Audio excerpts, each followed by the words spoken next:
এই যে আমার হাতে চকলেটগুলা দেখতেছেন না, এই চকলেটগুলাকে যদি এখন আমি মাটিতে ফালাই, আর এই মাটিতে যদি হাজার হাজার পিঁপড়ে থাকে, তবুও চকলেটগুলার বিন্দু পরিমাণ ক্ষতি হবে না।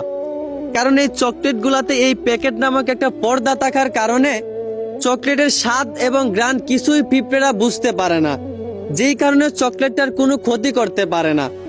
আর এই চকলেটগুলাকে যদি আমি প্যাকেট ছাড়া মাটিতে ফালাই, আর ওই মাটিতে যদি 2-4টা পিঁপড়াও থাকে, তবুও দেখবেন কিছুক্ষণের মধ্যে চকলেটের চারপাশে হাজার হাজার পিঁপড়েরা ভিড় জমে গেছে।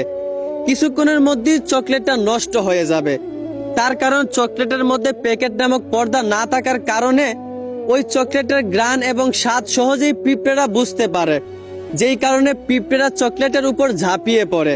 ঠিক তেমনি একটা চকলেটের মতোই একটা মেয়েও যদি রাস্তাঘাটে সে নিজেকে ডেকে পর্দায় চলাফেরা করতে পারে, আর ওই রাস্তায় যদি শত শত পুরুষও থাকে, তবুও কোনো পুরুষের খারাপ নজর ওই মেয়ের দিকে পড়বে না। কারণ মেয়েটা নিজেকে ডেকে রাখার কারণে, সে নিজেকে পর্দায় রাখার কারণে তার সৌন্দর্যটা সহজেই প্রকাশ পায় না। পুরুষ তার সৌন্দর্য অনুমান করতে পারে না, যেই কারণে কোনো পুরুষের খারাপ নজর ওই মেয়ের দিকে পড়ে না। আর একটা মেয়ে যদি এই খোলামেলা চকলেটের মতোই বেপরদায় রাস্তাঘাটে খোলামেলা চলাফেরা করে, তাহলে ওই রাস্তায় যদি 2-4টা পুরুষও থাকে, তাহলে ওই 2-4টা পুরুষের খারাপ নজর ওই মেয়ের দিকে পড়বে। কারণ মেয়েটা নিজেকে খোলামেলা রাখার কারণে তার সৌন্দর্যটা সহজেই প্রকাশ পায়। পুরুষ তার সৌন্দর্যটা সহজেই অনুমান করতে পারে, যেই কারণে পুরুষের খারাপ নজর ওই বেপরদা মেয়ের দিকে পড়ে। এখন অনেক মেয়েরাই বলবে, মেয়েরা যেমনে মন চায় তেমনি চলুক, পুরুষের নজর ঠিক রাখলেই তো হয়। এখন আমি বলি কি আপু, জন্মগতভাবেই আল্লাহ নারীর প্রতি পুরুষের একটা আকর্ষণ দিয়েছেন, অতএব নারী দেখলে পুরুষের নজর যাবেই। এইখানে পুরুষের দোষ দিয়া লাভ নাই, নারীর প্রতি পুরুষের আকর্ষণ আল্লাহই দিয়েছেন।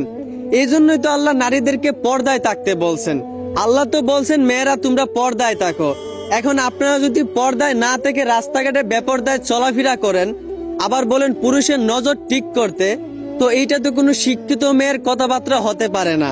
অতএব আমার বোন একটু বিবেক দিয়ে চিন্তা করেন, প্যাকেটওয়ালা চকলেটের মতো নিজেকে পর্দায় রেখে নিজের সম্মান বাড়াবেন, নাকি খোলামেলা চকলেটের মতো নিজেকে বেপর্দায় রেখে রাস্তার পুরুষের হাতে নিজেকে তুলে দিবেন? সিদ্ধান্ত একান্তই আপনার। আশা করি বুঝতে পারছেন। ধন্যবাদ।